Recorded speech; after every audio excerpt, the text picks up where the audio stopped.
So George, is it true that you appeared in Star Wars? That is actually true, Luke. I played a number of different droids in both The Last Jedi and A Solo Story, and believe it or not, my personal assistant and trainer was actually Anthony Daniels, Mr. C-3PO himself. But that aside, you actually worked on Batman with Heath Ledger. It is true, George. I often work in front and behind the camera. But George, talking of films, is it actually true that you're an award-winning filmmaker? Your film was placed at both BAFTA and the BFI. One of my proudest achievements, I suppose. But forget about that for a sec, because you are ranked the #1 Weller hair model in the world. Well, George, it's true. Have you seen my hair, bro? But forget that. You mentioned that you wrote a book, and I know that you've written more. I've actually got 3 books available on Amazon with more to come. But forget all of that, because you are actually an extremely unique guided meditation healing expert, and I've even heard many accolades from many individuals whom you have transformed to bring them into a much happier, more content state of mind. Yeah, George, but forget all that. We have to get on with the show. But there you go, I'm going to rewrite it and put it in. Here's a Deliveroo driver. Oh, I thought they drive past us, but hello. But they've gone the other way. They couldn't bear to be on camera. Camera shy, you see. Now, Luke, Yes, what are we sir. supposed to talk about that is happening in the political terrain? My least favourite terrain, politics. Ugh, it makes me wilt like a flower that is without water. I've never taken much interest in politics, but for the sake of you, the viewers, and especially you, let's talk about it. Meghan Markle, is she called? Is that her name? I believe Meghan? it is. It's a nice name, isn't it, Markle? Sounds a bit like Sparkle. I can see why I married her. Go on. Well, apparently, Meghan and the old prince have decided that... He's not an old prince, he's a young prince. Well, it depends. You know, he's a good old prince. All right. What they're saying is that essentially, they've did an interview, right? They've done an interview with... Oprah Winfrey. Saw a moment of it, literally a moment. I saw Meghan say, this is all I've seen. This is as much politics as I've taken in this whole year, right? What I saw... Is it politics or is it showbiz gossip? Meghan I mean, said- where do you blur the lines? Yeah, so maybe politics is all showbiz gossip. I saw Meghan say something about how, oh, and they made a racist comment about what colour will the baby be, and Oprah went like this. And I was waiting for the music to drop in, and I was thinking, it's so, like, she had to react with that face, didn't she? She couldn't just sit there and be like, she's like, this is my moment, this is my close-up. And I thought she looked a little bit like Morpheus in The Matrix. I was thinking those glasses that she was wearing was like, if they were a little bit darker, I could have expected her to reach out her hand and put it on Meghan's shoulder and be like, I believe, you know, something like that. Or, you have taken the blue pill. This is what happens when you step into the royal family. This is just my view. Someone's going to call me racist now, aren't they? Oh my God, he said that she looked like Morpheus. That's racist. Oh my God. I've watched Oprah Winfrey since before you were even born. 50 years ago, I first watched Oprah when her weight was like this, and then it was like this, and then it was like this, and then it was like this, and now it's somewhere in the middle. You know, she fluctuates. She is essentially the Matrix. She changes her weight from one day to the next. It's incredible. It's a miracle. I've never seen somebody fluctuate so frequently. Well, anyway, what else happened? That's all I saw. The funny thing is, though, I'll be honest with you, right? I've only seen clips of this interview. I haven't seen the full... We're terrible, Luke. We're the worst researchers on earth. Because I can't bloody well find the bloody interview. Really? It's on YouTube? Like, it's not, though. Not that I found. There's just clips of it because I guess it's owned by, you know, Oprah or NBC or somebody who owns the actual interview. It does keep happening. They just show you clips of it. They just show you little excerpts of it. You don't actually get to see it from A to Z. You just get to see little bits, you know? It happened with Will Smith. His thing with Jada Pinkett Smith, you know, his wife/ex-wife, they had a table discussion where he was clearly very uncomfortable and it felt like he was having to swallow his masculinity and his humanity, and he had to swallow every thought he actually had, and he was basically sick to his stomach, but he sat there with a bit of a grimacing smile on his face. And also it happened with Dave Chappelle, who made a very clear accusation against HBO and said, don't watch my show because they've stolen my money and they're putting my show on and I'm not getting paid and they mistreated me. He did a 15-minute stand-up, which was amazing, I might add. And then about 2 hours later, I tried to share it and it wasn't there, it was gone. So there are people, there are powers that be who actually get in the way and say, wait, we don't want you to see this whole thing or any of it. So maybe this interview, you know, maybe Agent Smith saw Morpheus talking to Meghan Markle and said, oh, not him again, not him. We know what happened the last time Morpheus got involved. He took Neo and he made him into a hero. He was a risk to us. And as they try to control the code, the net code, the green ones and zeros, and tell people how to live their lives and all that stuff, you know, maybe Agent Smith got involved and said, you can't watch this whole Meghan Markle interview. Meghan Sparkle, I'm going to call her. Why not? She glistens and she shines. George, did you see, from what you've seen of the interview? I've seen nothing. I'm useless. Don't come to me for news and politics, because I don't know. I just make things up, like they do. It's the same thing, isn't it? Journalists make it up. That's what I do too. Well, what I thought was interesting, do you know what I want to talk about in terms of this this topic? You know, What do you want to talk about? Everyone said their piece on it, and I don't want to just add another layer onto that, which everyone's already spoken about. What I'd like to speak about is the dynamic, the relationship between the prince and the Red Prince and his missus, right?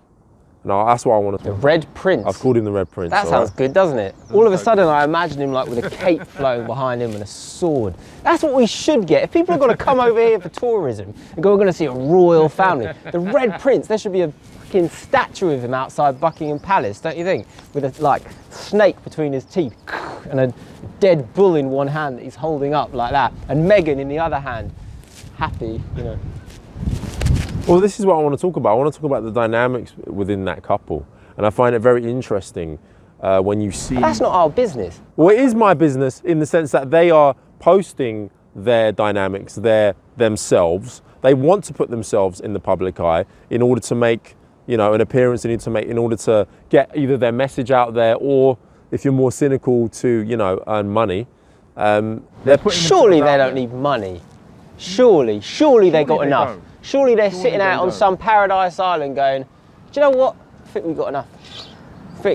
So why are they doing it, George? Why is it just for good reasons that they're putting themselves out into the world? Do they feel that they need to get their messages across because they're very serious issues? I think what probably happened is Oprah Winfrey is an extremely convincing person, and she's a very powerful person. She's worth, what is it, $4, $5, $6 billion? And I think that when Oprah says, listen, I've got a great idea for a show, great idea for a bit. Listen, I've interviewed Michael Jackson, I've interviewed Donald Trump, I've interviewed everybody. Listen, Meghan, this is going to be a big story, right? And she talks just like that, Cockney accent. It's going to be a great story, Meghan, right? Me and you, we're going to get on the fucking gaff, right? And we're going to talk about the royal family, all private in that, except it's not going to be private. The whole world's going to watch us, Meghan. You've got some juicy goss for me. And then Meghan's like, oh yeah, that sounds great. All right, Oprah, we're going to have a bit of a girls' gossip. We're going to have a slumber party first, you know, and we're going to have a real rag on the Queen. And then she goes, yeah, great. And I think that's probably what happens is Oprah, I mean, let's be honest, right? Okay, I don't have any idea what I'm talking about, but Oprah is really good at getting those like, come on then. What's happening in your life? Tell us about it. And she always gives them books. She always does. Every time guests come on her show, she's like, I've got the most amazing book for you. This one's just for you. It's perfect. You're going to love it. I read it twice. So when a woman like that, you know, I mean, she's kind of maternal anyway, isn't she? You can't help but look at Oprah and think, oh, she's a bit like that mum you want. You can imagine her like bringing you to her house and she's like, you know, giving you second and third helpings of food. Like, enough is never enough. She always wants to make you feel at home and cozy. And whatever she does, she's got some kind of magic, doesn't she? She's got that thing where just people like to tell her their stories. Oprah Winfrey. What does Winfrey mean? Free. She's got the name free in her name. And that's why. wins. She makes people express themselves and feel free. And she wins. There we go. Win free. That's the secret. That's the truth. We've gotten to the bottom of Oprah Winfrey's allure. It's secret, you see. It's subliminal. It's almost duplicitous. Human beings are often compelled by signs and subtleties that we pick up on an underlying frequency that are not there at face value, but underneath they actually have a way of manipulating us. And that's what it is. She has the two words win and free in her name, and it makes you think, I am free to express myself and I will win, so I will tell Oprah Winfrey everything. And then before you know it, the whole royal family is in a shambles and it's all falling apart. We'll return after these messages. I've been hearing these sounds coming from the basement. They say it's the scariest book of all time.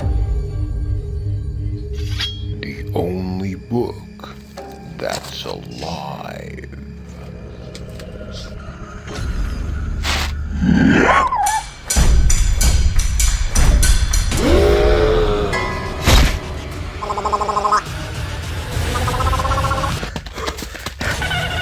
You've heard of books you can't put down.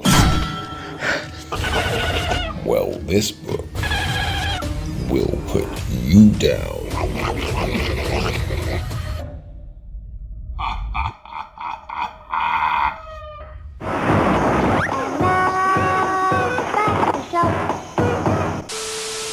We've covered that, I feel. I feel like we've kind of made our points on the whole royal family Oprah issue. It's essentially just a matrix of nonsense which has been dissolved and dissipated through our conversation. What I know is this, apparently there's like talk of racism and that. Oh, are they racist? Are they racist? Is the Queen racist? Is the Prince racist? Is Charles racist? And I would take the stance that probably not. I mean, I don't know. You don't know. Like, I don't think they're, I mean, for one thing, Harry married her. I mean, if they were really racist, probably wouldn't have let him marry Meghan, would they? But we don't know. I mean, we don't know. And at the end of the day, London, let's look at it this way, right? London is incredibly diverse and there's a lot of love that goes around, right? A lot of care, a lot of, look, it's raining. Raining! The clouds have opened up. The gods have made their peace. But either way, my point is this. This is my point. Let me get to the point. My point is that a country, even a planet, is bigger than a set of individuals. So at the end of the day, let's say hypothetically that the Queen is super racist. Let's say that she's sitting there and she's got a KKK thing in her wardrobe that she puts on and goes to sleep in at night. Let's say that Charles has an Adolf Hitler poster above his bed and a swastika tattooed on his arm, which, let's be honest, he probably does. But even if that's the case, so what, right? They're just a couple of people. In all seriousness, they're a couple of people. They're one family. It don't mean you got to be racist. It doesn't mean your neighbours have to be racist. And the whole country is still a country. And it's made up of millions of people. How many people are in this country, Luke? Too many. Too many. No, that's fucking offensive. You can't say that. Someone's going to say he's speaking about, whatever. But it's a country, it's a people, it's a populace. Let's not put all of our emphasis onto just like what one person may or may not have said. It doesn't matter. Like, you can change them. We have the power to change. We can have an uprising. Charles, get that swastika off of your arm. God damn. I've actually had first-hand experience of what she's talking about. Ah, now there's a story. There you go. I will go silent for this bit. Yeah, come on. Speak up. Fuck you. Well, you're sitting there silent, aren't you? Bloody hell. I mean, gee, you just... I was waiting for you to pipe up at one point. What I want to say is this, right? Let's just assume that someone had said something along the lines of, what colour will your baby be? All right. Now that is if someone did say that, that's an incredibly stupid, ignorant, and quite frankly, racist comment to make. Now, they may have said that in such a level of stupidity and ignorance that they weren't even aware that they were being racist. Now that isn't an excuse, but it doesn't mean that the person is consciously, inherently going around looking at people who aren't, you know, whatever, white or whatever, and condemning them and hating on them because they're not what they look like. So for example, the people in my family made a very similar comment. They still fucking love me, right? But because they are a little bit ignorant, okay, and a little bit, you know, of an older generation, they made a silly comment, right? Is your grandfather Prince Charles by any chance? I'm talking older generation, I'm talking people who love me and who I love, but also have come from a different generation where there's an ignorance, okay? Where there's a lack of understanding of the modern world, of modern culture, and whereby they would say something very similar to what was said, what was allegedly said to Meghan Markle. You shouldn't be making those comments, but I wouldn't necessarily then say, oh my God, this person is a racist. I don't obviously know the ins and outs of their specific case, but I'm talking about it from my specific case, which is, you can actually make a direct parallel because it is very similar to what happened. What we're talking about here then is intent. We're talking about, Yeah, we are. does the person intend to be racist? Does the person intend to be hurtful? If they do not intend to be hurtful, then all of a sudden it takes a whole different spin. It's a little bit like somebody bumping into you in the street and going, oh, sorry, didn't mean to do that. Or somebody turning around and accidentally elbowing you and you go, ow, and they go, oh, didn't mean to do that. There is a difference between the person who goes, whoosh, body slam versus the person who accidentally didn't mean to do that. And sometimes people use words and they accidentally hurt, but they didn't mean to actually hurt. Now, did that actually happen in the royal family? Probably not. Let's be honest. Charles probably took his swastika down and his KKK uniform, put them on and said, listen, Harry, what colour is that child going to be? Because it... I won't even say it. I'll leave it to your own imagination. We know what the truth is. He sat there with a burning torch, he did, and he turned off all of the lights and his eyes glowed red and he said, Harry, I knew that you'd cause me trouble. Ever since you were a little baby, you were always going against the rest.